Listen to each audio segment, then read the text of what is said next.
Shalom, queridos. Estamos hoje no capítulo 8 de Eclesiastes. Eclesiastes 8. Como vimos no capítulo 7, não foi interessante? Pensou que ia dar tudo errado, no entanto, nós aprendemos tudo. As pessoas que consideraram o capítulo 7 como um capítulo que não deveria ser estudado ficaram impactadas com o aprendizado que tiveram, não foi? Toda a Bíblia aponta a Jesus, até o livro de Eclesiastes também. Então, hoje é o capítulo 8. Nesse capítulo 8, nós vemos o pregador começando a ter algumas conclusões sobre tudo que ele avaliou sobre a sua vida. Estudar os capítulos anteriores nos ajuda a entender as conclusões que ele está tendo aqui. Por isso, não deixe de ler os textos anteriores. Por isso, eu já disse, a Bíblia é para ser lida na sequência. Cada livro deve ser estudado na sequência, cada capítulo, capítulo 1º, capítulo 2º, assim, porque é desse jeito que a gente faz quando ama. Quando a gente ama, a gente tem curiosidade de conhecer a pessoa. E conhecer a palavra é conhecer Jesus. Ele é a palavra. Vemos aqui, ele traz uma diferença mais clara entre o tempo debaixo do sol e a eternidade. Eclesiastes 8:5. Quem guardar o mandamento não experimentará nenhum mal, e o coração do sábio discernirá o tempo e o juízo. Numa análise rasa, assim por cima, encontraremos no texto acima uma contradição com o texto do versículo 15, no capítulo 7, onde ele diz: tudo vi nos dias da minha vaidade, há justo que perece na sua justiça, e há ímpio que prolonga os seus dias na sua maldade. Eclesiastes 7:15. Aí está voltando para o 7, como já disse a você, a Bíblia não se estuda isoladamente. Um versículo aqui, outro versículo ali, não. Aqui já está voltando para o 7 para ver o entendimento do 8. O 7:15, o capítulo 7, versículo 15 de Eclesiastes, vai nos ajudar no entendimento do Eclesiastes 8, versículo 5.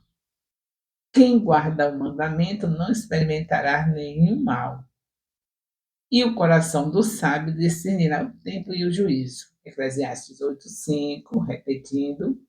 E agora Eclesiastes 7:15 diz: tudo isto vi nos dias da minha vaidade, ao justo que perece na sua justiça, e ao ímpio que prolonga os seus dias na sua maldade. E até mesmo com outros trechos da Bíblia, como vamos poder comparar assim, até mesmo com outros trechos da Bíblia, da palavra, podemos ver em Mateus 5:45, porque faz que o sol se levante sobre maus e bons, e a chuva desça sobre justos e injustos. Aqui não temos uma contradição, mas sim um pensamento complementar. Aqueles que guardarem os mandamentos podem até ter dias ruins debaixo do sol, mas não experimentarão o mal na eternidade. Já foi falado isso. Você pode passar por aflições aqui, mas se você é um filho de Deus, você sabe que na eternidade será tudo maravilhoso. E isso nos consola, nos alegra. Talvez por isso ele diga que que é sábio aquele que entendeu que há tempo para todas as coisas, inclusive para o justo chorar.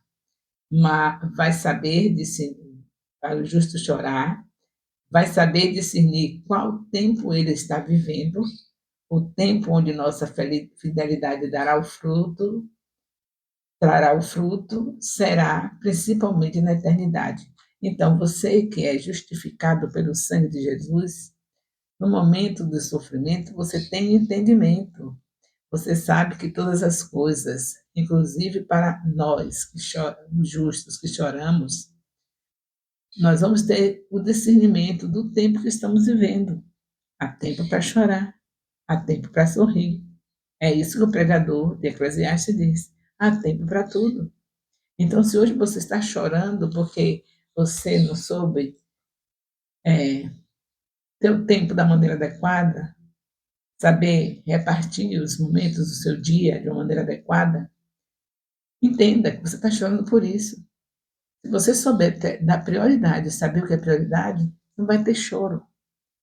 É, esse vai ser um tempo de alegria, porque você acorda, você sabe colocar tudo no seu lugar. Você vai falar com o seu Deus, que é acima de tudo, o Senhor da sua vida, que Ele criou, que perdoou seus pecados, fez você ter o direito de tê-lo dentro de você. Então você primeiro vai conversar com Deus. Por mais atrasado que você acorde, chega lá no cantinho, no seu lugar secreto, e conversa com Ele. Você não vai fazer isso no mesmo tempo que você faz quando você acorda no horário certo.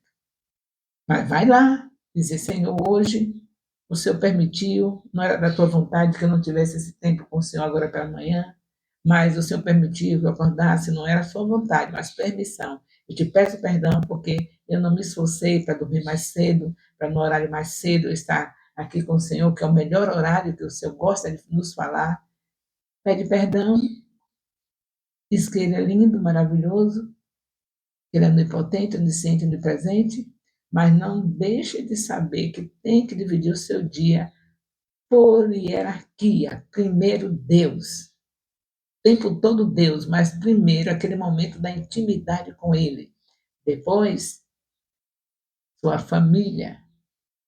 Já cuidou da casa, do marido, dos filhos? Se for mulher, já cuidou do marido? Se for filha, já cuidou dos seus pais? Às vezes não está casada, está dentro de casa, mas vai fazer um denguinho para seu pai logo de manhã cedo, falar com ele, tomar bênçãos, as coisas.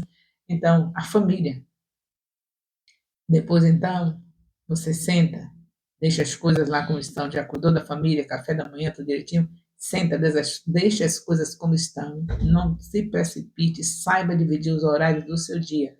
Você senta, pega seu celular, hoje nós estamos num tempo de tanta facilidade, né? E vai ouvir o que o seu discipulador está falando. Porque ele é o representante de Deus para trazer para você a palavra naquele dia que Deus quer te fortalecer. Você pode já ter lido a Bíblia quando você foi para o lugar secreto, que é o dever, né? Esse é o capítulo da Bíblia. Deus já falou com você, mas sempre tem algo que Deus deixa pelo seu discipulador. Porque Deus não é nenhum bobo para ter você, um representante dele que não tem um recado especial para você. É também a Bíblia, mas só que é aquele versículo que você está precisando. Para aquele momento, alguma coisa ser resolvida vai depender daquele versículo. Então, põe as coisas no lugar. Não desvalorize aquilo que Deus valorizou. Você é primeiro Ele, depois a sua família, depois vai ouvir a pessoa que Ele representa, que está representando Ele na sua vida. E quem é que está representando na sua vida?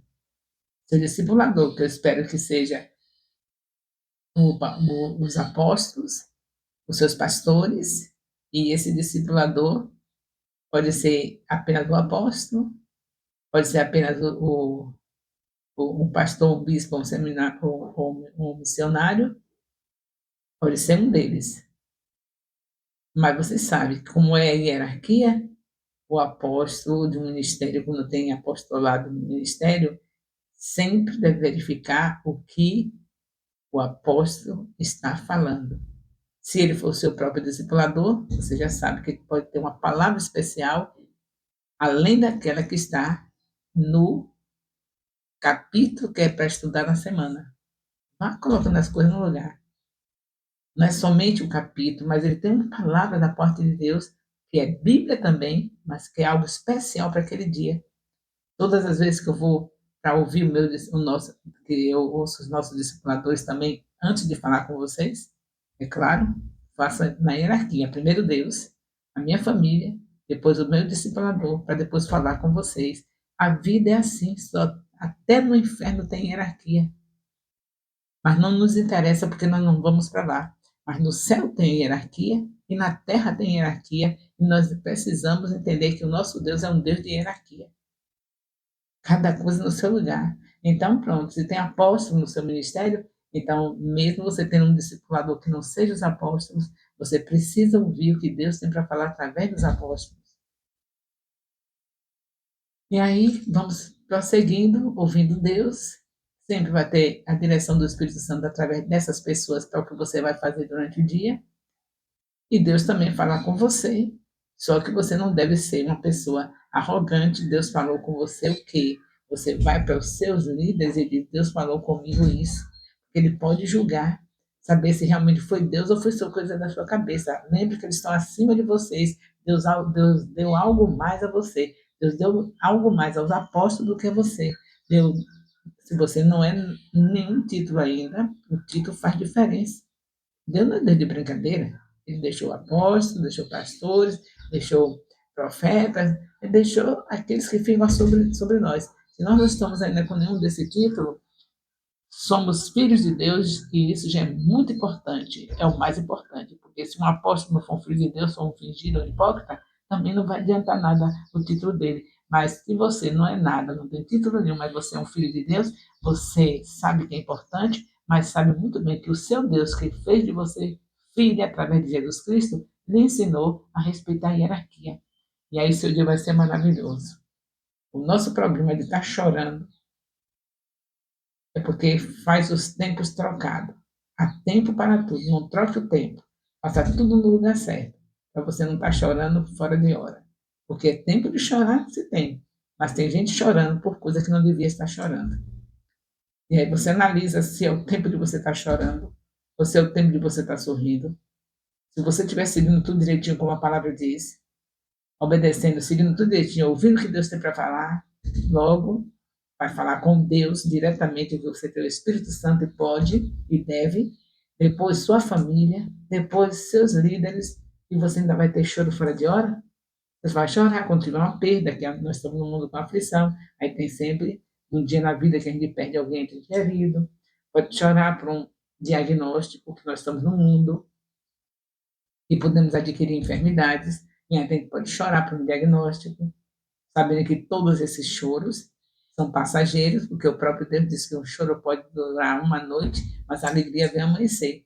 Mas tem esse tempo de chorar por um ente querido, tem um tempo de chorar por algum problema de saúde, tem um tempo de chorar de saudade de alguém que saiu de uma cidade para outra que é íntima sua, mas ter choros fora de hora, não fique tendo choro a tempo para tudo e analise se esse é o tempo de você chorar ou você está provocando choro pela sua vida desordenada, que não sabe ter, não tem moderação, não tem uma vida com o fruto do Espírito Santo, que é a temperança.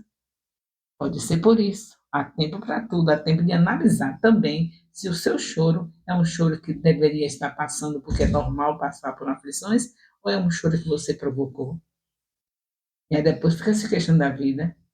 Oh, parece que eu não tenho o que fazer, não tenho tempo, não tenho tempo, Deus sabe que eu não tenho tempo, não tem tempo. Não, analise se Deus vai dar uma ordem para você, sabendo que você não vai ter tempo, sendo que o seu tempo que você não tem seja justo, ou seja, um tempo que você não tem porque você provocou essa falta de tempo. Tem que analisar tudo, queridos. Deus deu inteligência para nós analisarmos, para não fazer bobagem, como eu já fiz. E eu acredito que porque eu fiz, eu estou lhe falando isso. Porque eu fiz, mas não fiquei nesse pecado, porque eu tenho certeza que o nosso Deus perdoa pecados e todo sofrimento fora de ordem, que não era para se passar, que a gente provocou, tem que pedir perdão. Tantas coisas que eu já fiz, e pensei que era o tempo, não era o tempo, era a falta de tempo, foi a minha ignorância espiritual, a minha falta de entendimento da palavra que me fez fazer isso. A Bíblia manda a gente colocar tudo no seu lugar. Certa vez um homem chamado Ezequias, o Senhor disse, tu vai morrer. Mandou colocar a casa em ordem. Ele não quer nem que a gente morra com as coisas fora de ordem. E nós sabemos, como ele já disse, que a vida é passageira, então que sejamos com tudo em ordem. Como é que você sabe muito bem que Deus é prioridade, você amanhece o dia e passa por cima de tudo e vai para a cozinha? Prioridade do Senhor. Quem mandou você acordar tarde? Com certeza não foi Deus que programou para você dormir tarde. Você dorme cedo. Ah, mas eu tinha que fazer isso, fazer aquilo. Então vai fazer o sacrifício, botar ligar, porque quando você dorme no horário certo, já se prevenindo para se encontrar com Deus na madrugada, não precisa nem botar para despertar, porque Ele desperta. Mas quando você não prioriza, vai dormir na hora que você bem entende, aí Ele não vai te acordar, não. Você vai ter que colocar, vai te acordar, mas você vai acordar, mas no horário de acordo com o tempo que você for dormir. E aí, se você quiser acordar no horário certo, cedinho, vai ter que colocar para despertar, porque Deus não é injusto, Ele colocou o sono como prioridade para a saúde. Tudo isso tem que analisar. Aí você vai dormir meia-noite, você quer que ele acorde 4 para orar? Não vai acordar. Ele vai acordar você vai acordar, que o seu organismo pede para você acordar lá para umas 8 horas, porque foi dormir tarde, 8, 9. Mas se você dormir cedo, já se previne para se encontrar com o seu noivo de uma maneira toda especial na madrugada, não precisa de colocar despertador. Acontece isso com todos os filhos que são fiéis a Deus. Senhor, já estou indo dormir, porque eu tenho um encontro com o Senhor maravilhoso na madrugada. Porque o Senhor gosta de falar na madrugada, eu também ouço mais o Senhor na madrugada, então já estou indo dormir. Muito obrigado por esse dia e vai dormir. Quando dá o horário certinho, de 4 horas, se você dormiu cedo, você está lá acordadinho. E outros, como na minha idade, que tem capacidade de fazer isso, ainda acordam mais, Deus acorda mais cedo ainda, 2 horas da madrugada. E eu acho que é uma coisa maravilhosa. Já estou toda satisfeita com o meu sono das 19 horas até às 2 horas da manhã. Então, queridos, há tempo para tudo, há tempo de sabedoria, saber dividir o tempo, fazer tudo organizado para não estar menosprezando o que Deus manda você fazer através dos seus líderes. Deus manda fazer e sabe que você não faz porque está desorganizada ou desorganizado. Se organize que tudo vai dar certo. Há tempo para tudo. Nós estamos em Eclesiastes, né? Eu acho que você está lembrando, eu também. Eclesiastes capítulo 8. Há tempo para tudo. Então vamos lá. Então tem o versículo 5, Mateus 5, capítulo 5, versículo 48. Porque faz com que o sol se levante sobre maus e bons, e a chuva desça sobre justos e injustos. Então aqui nós temos uma contradição, mas sim, não temos uma contradição, mas sim um pensamento complementar. Talvez por isso ele diga que o sábio, que é o sábio, aquele que entendeu que há tempo para todas as coisas, inclusive para o justo chorar, para saber discernir qual o tempo que está vivendo. Tem que discernir. Você está vivendo um tempo de tolice, onde você faz as coisas tudo desordenadas, depois diz, é tempo de estar sofrendo isso. Nem é. Você que provocou. Se conserte. Procure Deus. Procure o Espírito Santo. Diz, meu querido, me diz as coisas que eu tenho que fazer hoje. Vai dar tudo certo. Não é a primeira vez que vemos o pregador nos ensinando sobre manter o foco naquilo que é eterno. Este é um tema que aparece mais de uma vez no livro de Eclesiastes. Porque para todo propósito há seu tempo e juízo. Portanto, a miséria do homem pesa sobre ele. Eclesiastes 8:6. Aquele nos lembra da nossa miséria, talvez para não considerarmos apenas o versículo imediatamente anterior e acharmos que não teremos nenhum mal nessa vida. Precisamos nos lembrar de toda a miséria, de nossa miséria, de que sem Deus não somos nada, de que somos totalmente dependentes dele. Eclesiastes 8:7 diz: porque não sabe o que há de suceder e quando há de ser quem lhe dará a entender. Então ele volta a afirmar que não sabemos o que há de ser, ou seja, não podemos crer que não sofreremos nenhum mal debaixo do sol, pois não sabemos o que vai acontecer.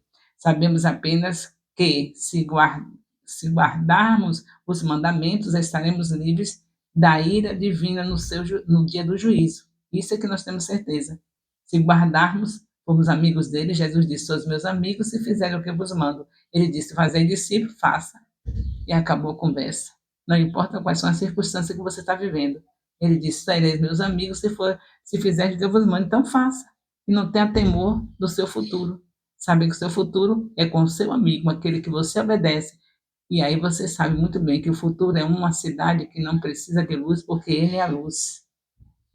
Eclesiastes 8:11 diz: Porquanto não se executa logo o juízo sobre a má obra, por isso o coração dos filhos dos homens está inteiramente disposto para fazer o mal. O pregador está nos ensinando aqui é que se as pessoas tivessem a noção da eternidade e de que a impiedade delas, cedo ou tarde, terá o seu fruto, a impiedade seria menor. Mas nós somos imediatistas, queremos ver o resultado de tudo o que faz quanto antes. Sem a graça de Deus, não temos como perceber o que é eterno, não temos como valorizar o que é eterno. Sem a graça de Deus, não podemos nem valorizar o que é eterno. E às vezes a gente pensa que fez as coisas erradas e que agora ali não teve, não caiu, não desabou uma banda do céu sobre nós, que então Deus não se incomodou.